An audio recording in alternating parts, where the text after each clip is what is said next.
백화점 가서 이제 쇼핑 스트레스를 막 풀고 이런 분들이 계실 텐데 이런 거 가운데 이제 팬데믹 부분에서 가장 지금 돈을 못 쓴 게 어디냐면 자동차 쪽이에요. 그러면 남아있는 상품 쪽에 뭐라 그럴까 투자 이런 돈을 쓰는 것은 사실은 남아있는 쪽은 자동차일 겁니다. 이게 뭐 없어서 못 살 정도니까요. 그러니까 중고차 가격이 그렇게 많이 올랐겠죠. 네. 그래서 지금 실제 지금 돈의 흐름은 현재 가장 확실한 흐름에 대한 이야기를 드리자면 상품 쪽에 돈이 몰렸던 게 서비스로 이동하고 있습니다. 미국도 마찬가지거든요. 그래서 아까 말씀드린 대로 뭐 냉장고, 세탁기, TV, 뭐 이런 고급 가전, 핸드백 뭐 그다음에 뭐 시술도 가시고 수술도 하시고 뭐 다 예뻐지기 위해서 뭘 하셨겠지만은 그 돈들이 결국 지금 미국도 그렇고 한국도 그렇고 서비스로 이동하고 있기 때문에 다소 패러다임이 바뀌기 때문에 그러면 상품 가격이 지금 인플레를 유발했던 부분들에 대해서 상품 쪽에서 서비스로 이동하니까 이 부분이 꺾이면서 인플레도 꺾인다라고 보는 게 맞아요. 근데 서비스로 이동은 하고 있지만 마지막 남아있는 상품이 뭐냐고 생각했을 때는 결국은 뭐죠?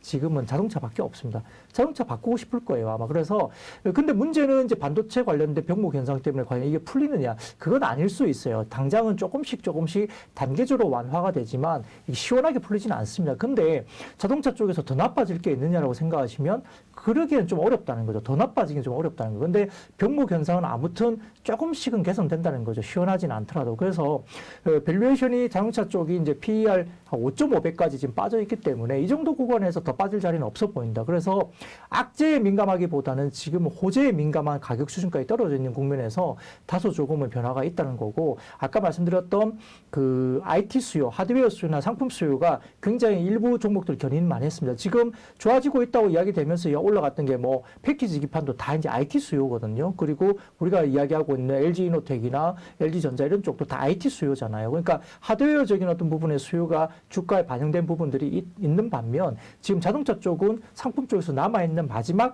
내가 돈 주고 이제 사고 싶은 어떤 그런 것들인데 이 자동차는 그게 반영이 전혀 안 돼 있죠. 그래서 남아있는 내가 가지고 있는 돈의 씀씀이 그리고 내가 정말 돈을 정말 이제 쓰고 싶어 이런 쪽은 아마 자동차 섹터가 아닐까 싶습니다. 좋은 차들 많고 사고 싶은 차들 꽤 많거든요. 바꾸고 싶은 차도 많고. 그래서 지금 전기차나 이런 쪽에서 굉장히 그런 부분이 나타나고 있는데 가격도 실제 많이 올랐습니다. 중고차 지표가 올라가면서 가격도 많이 올랐는데요.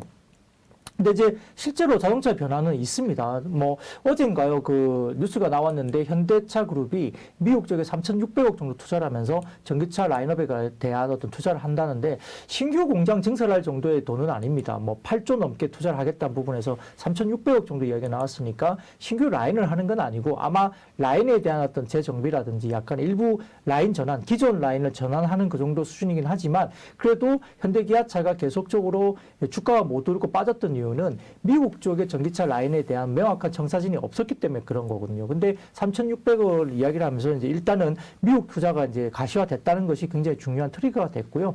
그래서 지금 제네시스 전용 공장을 건설한다든지 그다음에 전차종 커넥티비티, 그다음에 로봇이나 UAM 이런 쪽에 모빌리티 생태계를 구축한다는 게 명확하게 이야기가 나왔습니다. 그래서 지금 1분기 같은 경우는 현대기아의 전기차 판매가 21,925대 상당히 잘 팔렸고요. 전년비로 생각하면 전기차만 놓고 보면 4배 이상 증가한 겁니다. 상당히 잘 팔았고요. MS가 11.6%니까 미국 시장에서 테슬라 빼고 나면 2위입니다. 굉장히 미국 북미 쪽에 굉장히 주요한 어떤 브랜드가 많죠. 포드도 있고 여러 가지 많이 있습니다만 이런 부분을 다 제치고 지금 전기차 섹터 부분에서는 아마 테슬라 이후에 2위까지 올라와 있기 때문에 굉장히 좀 실적이 굉장히 잘하고 있다 이런 이야기고요.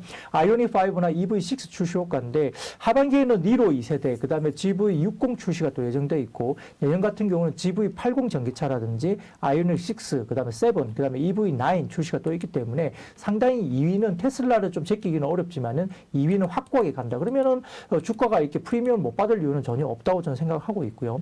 그다음에 이제 1분기 기준 미국 전기차 시장 수요가 약 19만 대 정도 수준이기 때문에 아마 글로벌 시장이 5.8% 정도밖에 안 됩니다. 이제 미국 시장은 개화기이기 때문에 굉장히 많이 확대될 가능성이 있죠. 그래서 현대기아가 굉장히 유리한 상황이고 일본 업체들은 도요타를 포함해서 대부분 다 하이브리드 카에 굉장히 집중하고 있기 때문에 전기차를 일단 준비하거나 생산하는 것은 상당히 조금 늦게 진행됩니다. 그래서 현대기아에 상당히 유리한 국면입니다.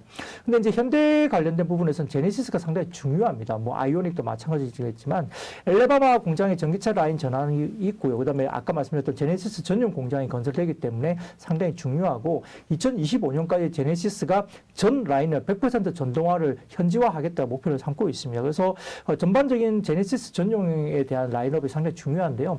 한 가지 좀 재밌는 게 있습니다. 우리가 이제 토요타를 바라보면 렉서스라는 브랜드가 있잖아요. 근데 렉서스가 어디 건지 처음에 저도 몰랐어요. 맞아요. 네. 렉서스가 어디 거지? 렉서스라는 일본 차가 있나? 그러게요. 네, 근데 렉서스가 유럽 차인지 일본 네. 차인지 미국 차인지 몰랐어요. 토요타의 시그니처 브랜드인 거죠. 브랜드죠. 네, 그러니까 네. 토요타로 안 팔고 렉서스라는 네. 단독 브랜드로 팔았죠. 제네시스가 같이 나갑니다. 그래서 미국에서도 지금 아마 그 매장 수가 아마 300대 정도 이상 이제 운영이 되면서 그 중에서 이제 현대차하고 그 다음에 제네시스를 그 같은 매장에서 현대차 매장에서 같이 팔고 있거든요. 근데 지금 제네시스 단독 브랜드 매장이 한 70개 정도가 건설되고 있다고 이야기가 지금 나오고 있고요. 이제 전체적으로 그게 이제 이어질 겁니다. 그래서 아마 현대차 매장에서 제네시스 물건을 파는 게 아니라 단독 매장으로 지금 현재 한 20개가 구체적으로 지금 되고 있고 한 70개까지 늘려진다 그러거든요. 그러면은 이게 제네시스 단독 매장으로 가니까 현대라는 H라는 어떤 로고가 안 찍혀 있을 거예요. 거기에는 그냥 제네시스 로고만 나가면서 현대차의 그룹의 이미지가 아니라 그냥 제네시스 단독으로 갑니다. 근데 그게 굉장히 잘 팔리고 있는 상황이고요. 근데 이게 왜 중요하냐면 미국의 딜러 사이에서 이 단독 브랜드로 브랜드 네이밍을 하는 게 굉장히 어렵다고 해요. 왜냐하면 미국의 그쪽에서 단독 네이밍을 하려면 이게 수십억, 수백억이 들어가는 브랜딩에 대한 비용이 들어간답니다. 근데 미국 딜러들이 이게 성공할 수 있다는 확신이 없으면 이 딜러들이 뛰어들지 않는다고 하거든요. 근데 단독 브랜드가 지금 70개까지 지금 된다는 거는 그만큼 미국 현지 브랜드에 대한 어떤 그런 딜러들도 굉장히 가능성을 점쳐주고 이런 부분에 대해서 이제 투자를 한다는 겁니다. 그래서 이게 상당히 중요한 위상이라는 거고 그렇기 때문에 소나타나 엘란트라가 지금 미국에서 현지에서 만들어지고 있지만 지금 제네시스가 만들어지면서 현지에 팔리는 게 훨씬 더 비싸죠. 돈도 한 2배 정도 비싼 가격으로 팔릴 거고 이익률도 훨씬 높습니다. 현지에서도 만들어지니까 잘 팔릴 거고 그렇기 때문에 결국은 자동차 판매 대수가 좀 줄어들더라도 매출이나 이익들이 훨씬 더 잘 나오는 것은 거기에 있는 거죠. 그리고 이것이 결국은 내연기관보다는 전기차 쪽에 MS가 올라가면서 멀티플 상향 조정이 되고 있기 때문에 현대기아가 좋아질 수 있는 어떤 그런 충분한 논리는 된다는 겁니다. 그리고 현대오토에버 같은 경우도 이제 스마트 팩토리라든지 모빌리티 생태계 구축을 하는 건데 IT 투자죠. 그래서 지금 현대오토에버 같은 경우는 빅데이터를 이용해서 뭐 클라우드라든지 차량 기능을 업데이트해주는 OTA 기능이라든지 그다음에 내비게이션 지도, 그다음에 차량과 통신 이런 부분 그리고 클라우드에 연계하는 커넥티비티 서비스 시스템 이런 거죠. 그래서 현대오토에버의 모빌진 소프트웨어 매출은 한 대당 한 5만 원 정도 나온다 하거든요. 근데 이게 매출 단위로 따지면 연간 4천억 정도 규모라고 합니다. 그래서 현대오토에버 같은 경우는 당장 좀 밸류가 좀 비싸 보이긴 하지만 성장성을 봤을 때는 충분히 프리미엄급을 받을 수 있고 멀티플 상향을 충분히 받을 수 있다는 점에서는 중장기 그림으로 좀 끌고 갈 수 있는 종목으로 볼 수 있겠고요.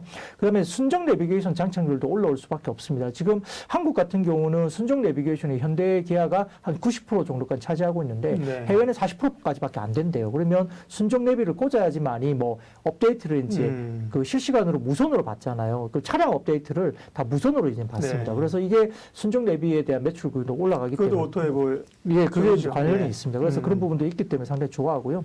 모비스도 물론 관련이 있습니다. 네. 모비스도 관련이 있고. 그래서 이런 부분인데 아마 올해 10월부터는 산타페 하이브리드가 나올 것 같고요. 그다음에 12월부터는 제네시스 GV70 전동화 모델을 미국에 냅니다. 그리고 이번 주에 뉴욕에서 그 모터쇼가 또 진행됩니다. 네. 그래서 이번에 GV70 신차도 이제 발표되고 이번에 미국에 열리는 그 모터쇼에서 제일 크게 부스를 만든 게 현대기아 그룹입니다. 그래서 상당히 조금은 필사적으로 지금 아마 전기차 전동화 관련된 부분에 대해서 상당히 지금은 어필을 할 걸로 보이기 때문에 상당히 좋아지고요. 여기에 더불어서 이제 그 배터리 생산 능력도 확보적인데, 그럼 이번에 이제 엘라베마 공장이 이제 왜 이야기가 되고 있냐면, 지금 우리가 이제 SK온이라든지 LG 에너지솔루션이 공장이 그 근처에 있어요. 엘라베마에 가까운 쪽에 있습니다. 그래서 배터리 공급 수요도 상당히 좋아지는 부분이라, 현대가 현지 공장에 대한 착공을 굉장히 크게 본격적으로 한다면은 사실은 LG 에너지솔루션이나 그다음에 SK온 같은 쪽으로 조인트 벤처를 또 설립할 가능성이 높거든요. 그러면 2차 전지 국내 밸류 체인에서도 소재 관련된 쪽도 셀과 마찬가지로 상당히 긍정적인 또 이슈이기 때문에 국내 배터리 업체까지도 수주 여력이 좋다. 그래서 상당히 좋아지는 부분이고요. 그와 더불어서 지금 중국 쪽의 커지는 파이에 대해서는 첨보 이런 종목들이 굉장히 좋고요. 두 번째로는 지금 최근에 들어보면 삼성 SDI나 LG 에너지솔루션은 상당히 좀 모습이 오늘도 좋았습니다. 이런 부분들도 실적단이 좋아지는 부분이고 원통형 관련된 부분도 지금 ESS 관련된 쪽도 상당히 좋기 때문에 이런 예. 부분도 지금 삼성 SDI 보셔야 되고 원통형 전지 라인업도 상당히 좋습니다. 상신 EDP라든지 그다음에 이런 뭐 종목들 이런 종목들 상당히 지금 원통형 전지 라인업 이런 종목들 좀 지켜보셔야 되는 상황이고요. 그다음에 이제 첨보가 이제 중국 쪽에 이제 매출이 상당히 좋으니까 첨보 보셔야 되고 그다음에 테슬라가 워낙 잘 파니까요. 테슬라 라인업 중에서 밸류체인을 갖고 있는 LNF 이런 종목들도 2차 전지 쪽에서 좀 지켜보실 필요가 있겠습니다.